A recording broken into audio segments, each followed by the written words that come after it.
Pagod sa pamamagitan ng pakikipagtalik 4 hanggang 5 beses sa isang araw. Simula nung araw na nanganak ako, lumaki at nangingitim na ang labi ng baby ko kaya matagal na nanlamig ang asawa ko. Pero ngayon lahat ng kaibigan ko nagtataka kung bakit mahal na mahal ako ng asawa ko. Ito ay salamat sa Korea No. 1 Dark Cream, na inilapat ng ilang beses, ang kanyang maliit na batang babae ay naging kulay rosas at puti, hindi na hindi magandang tingnan tulad ng dati.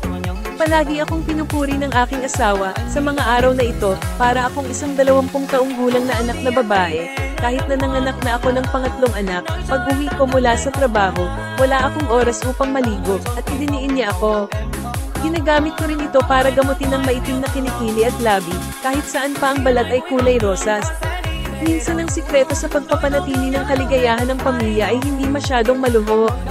Dapat alam ng mga babae ang kagandahan sa tamang lugar, malinis sa tamang lugar, tapos mamahalin at layawin ng asawa, walang pangangalo niya, pero laging masaya ang pamilya.